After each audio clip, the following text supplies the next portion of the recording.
Olá, galerinha do nono ano, tudo bem com vocês?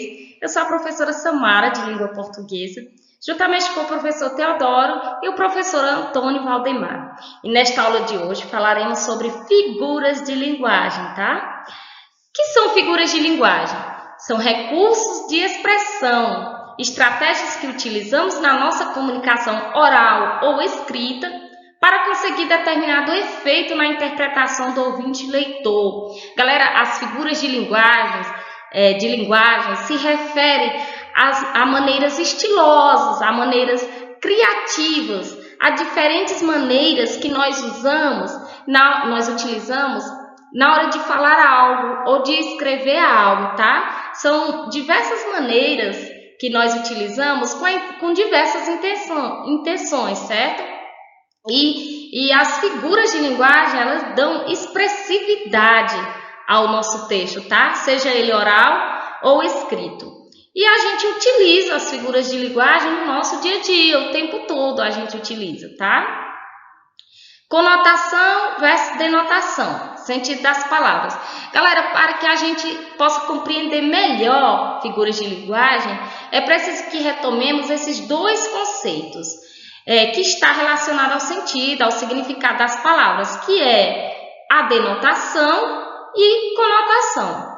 Denotação é quando a palavra é empregada no sentido próprio. Ou seja, galera, denotação, o sentido denotativo, é o sentido, o significado real da palavra, o significado original da palavra. Ou seja, aquele significado que nós encontramos lá no dicionário, certo? Esse é o sentido denotativo. Exemplos: a pedra é dura. Passei um algodão com álcool no braço. Galerinha, nesses dois exemplos, a gente percebe que tanto a palavra pedra quanto a palavra algodão foram empregadas no sentido denotativo, no sentido real. Pedra, aquela matéria, né? Dura e sólida, certo? E algodão, aí aquela penugem branca que está em volta da semente do algodoeiro e que nós utilizamos para várias coisas, inclusive quando precisamos passar álcool em algum ferimento. Então a gente percebe que essas duas palavras elas estão empregadas no sentido real, no sentido denotativo. Já a conotação, a palavra é empregada no sentido figurado, é dependente do contexto. Galerinha, na conotação nós pegamos a palavra ou expressão e nós atribuímos um novo significado a essa palavra, a essa expressão, certo? Nós criamos um significado subjetivo, um significado nosso, uma interpretação nossa, certo? Nós ressignificamos essas palavras, elas são usadas com outro sentido, um outro significado, um sentido figurado, certo? Sentido conotativo. E aí, elas estão relacionadas a uma intenção nossa e a um contexto, certo? Exemplos. Temos aí o exemplo: vi seu coração de pedra virar de algodão. Vocês preferem que eu cante, né? Vi seu coração de pedra virar de algodão. Aquela música lá de Eduardo Costa. Então aí, galera, a gente sabe que não tem um coração feito de pedra. O coração não é aquela matéria, aquela rocha, aquela matéria dura, certo? Não é. E também o coração não é uma penugem branca, não é um algodão, certo? Então a palavra pedra e algodão foram utilizadas aí no sentido conotativo, dando um novo significado. Aí o coração de pedra é um coração o quê? Coração orgulhoso, né? Aquele coração insensível. E aí esse coração de pedra virar de algodão significa que ele virou um coração agora mole, um coração sensível, certo? Como também nessa mesma música, a gente vê outras expressões nessa mesma música de Eduardo Costa que estão utilizadas no sentido conotativo. Como, por exemplo, deu volta no mundo e parou na minha porta, olha ela aí. Quando fala que deu volta no mundo e parou na minha porta, Ela não deu volta no mundo todo, não, galera, né? Ela não deu volta no mundo todo. Ela pode ter ido curtir ali, aqui e parou na minha porta. Ela não significa que ela ficou lá parada na porta dele, lá não. Significa que ela voltou atrás dele, foi atrás dele novamente. Então a gente utiliza palavras e expressões dando um novo significado, tá? Dando esse significado conotativo a essas palavras, a essas expressões. Esse significado conotativo está relacionado a um determinado contexto, a uma determinada intenção, tá bom? E aí nós vemos aí mais dois exemplos de figuras de linguagem. Morro de saudades sem você aqui. Galera, ninguém morre de saudades, né? Ninguém morre no sentido literal da palavra, não. Aí a palavra está utilizada no sentido conotativo. Sente saudades, mas não morre. E aí essa palavra aí, ela é utilizada para dar expressividade à nossa comunicação, à nossa saudade, à nossa intenção, certo? E ele partiu dessa para melhor. Aí nós percebemos mais uma palavra que é utilizada com a intenção de suavizar. Tipo, quando você quer dar uma notícia que alguém morreu. Então partiu dessa para melhor, certo? E aí, galerinha, a gente vai ver mais um exemplo aqui para que fique claro essa diferença entre o sentido denotativo e conotativo, tá bom? Vamos ver aqui a tirinha. Veja a tirinha. Isaías, quebra um galho para mim? Claro. Que bom, preciso que... E aí Isaías aparece quebrando o galho literalmente. Então, galera, aqui a gente pressupõe que o amigo do Isaías ia pedir o quê? Ia pedir um favor, né? Ele usou essa expressão quebrar um galho no sentido conotativo, no sentido figurado, significando o quê? Que ele ia pedir uma ajuda, pedir um favor. E já o Isaías quebrou o galho literalmente, de acordo com o sentido real das palavras, né? Quebrar. E o galho aí, ó, o tronco de uma árvore, o pedaço de uma árvore. Então, ele quebrou o galho literalmente, no sentido mesmo denotativo da palavra, galho. Então, a gente percebe aí essa diferença entre o sentido conotativo e o sentido denotativo. Classificação das figuras de linguagem. As figuras de linguagem, galera, elas são apresentadas por categorias, certo?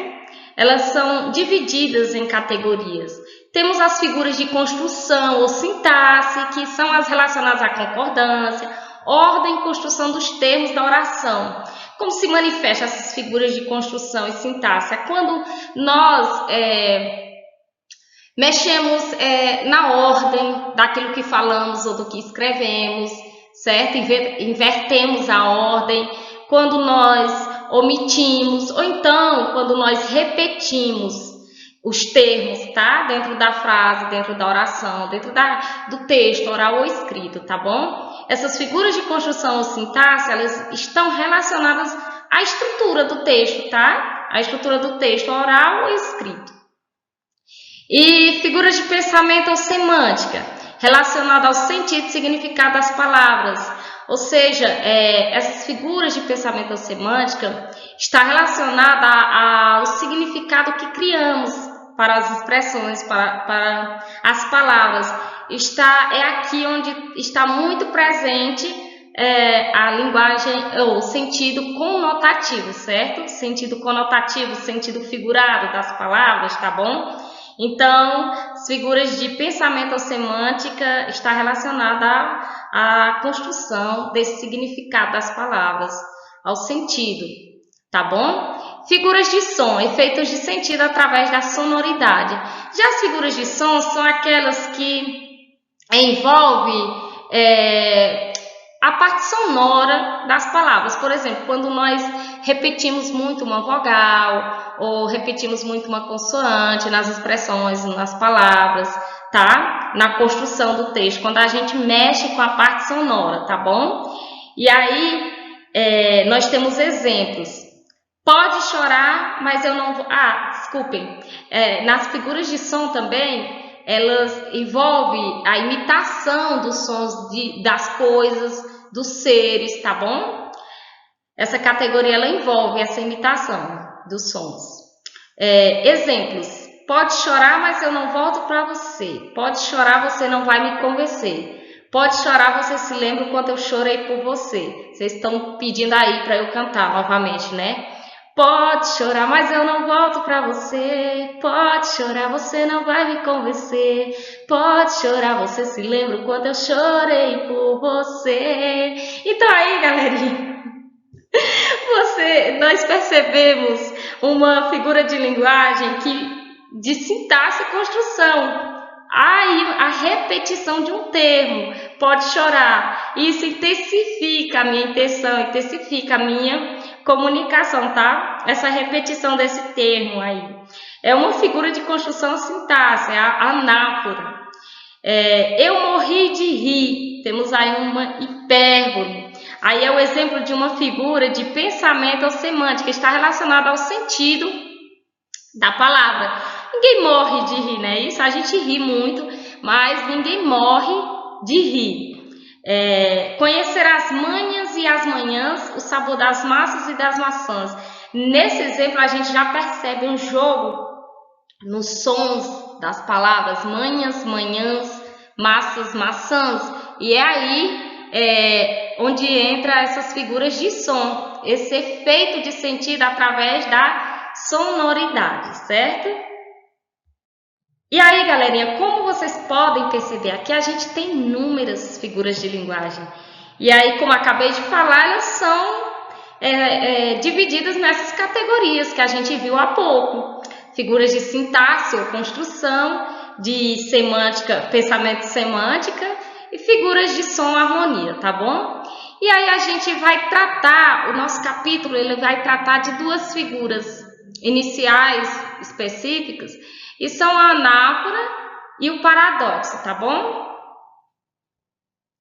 Agora nós vamos especificar as duas principais figuras que nós vamos trabalhar neste capítulo, que é o paradoxo e a anáfora. Vamos ver o paradoxo. É uma palavra de origem latina, paradoxo, formada pelo prefixo para, contrário ou oposto, e o sufixo doxa, opinião, significando literalmente opinião contrária. É uma figura de pensamento ou semântica. Galera, o paradoxo apresenta um contraste de ideias, certo? São ideias contraditórias que em um mesmo contexto, em uma mesma frase, em um mesmo pensamento, ideias que relacionadas, elas parecem sem lógica, são contraditórias. Vamos ver alguns exemplos aqui. Estou cego e vejo, arranco os olhos e vejo. Olha, vejam só, eu estou cego e vejo. São ideias contraditórias relacionadas a um mesmo contexto. Estou dormindo acordado, amor é contentamento, descontente. Já estou cheio de me sentir vazio. Sou jovem para ser velha e velho para ser jovem. Amor é fogo que arde sem se ver, é ferida que dói e não se sente. Então, é a relação de ideias contrárias, tá? Ideias que quando elas aparecem relacionadas, elas não fazem sentido, tá? Quando estão relacionadas. E a anáfora, galerinha? A anáfora é a repetição de uma mesma palavra ou várias sucessivamente, no começo de orações, períodos ou em versos. É uma figura de construção e sintaxe. Exemplos. Pode chorar, mas eu não volto para você. Aquele mesmo exemplo lá. Pode chorar, você não vai me convencer. Pode chorar, você se lembra o quanto eu chorei por você. Vocês estão querendo que eu cante, né? Mas eu não vou cantar. Então, aí a gente vê essa repetição de palavras, tá? Pode chorar. Para intensificar o que se quer dizer, tá bom? Pau, é pedra, é o fim do caminho, é um resto de touca, é um pouco sozinho, é um caco de vidro, é a vida, é o sol, é a noite, é a morte, é o laço, é o anzol. Quando não tinha nada, eu quis. Quando tudo era ausência, esperei. Quando tive frio, tremi. Quando tive coragem, liguei. Então, a gente vê aí que a anáfora, ela se dá na construção do texto. É a repetição de termos, tá? Ela é da categoria de construção e sintaxe. Tem a ver com a organização, a estrutura do texto, a estrutura daquilo que falamos ou escrevemos, tá bom? E é isso, tá? Nesse primeiro momento, paradoxo e anáfora. E até a próxima aula. Tchau, tchau!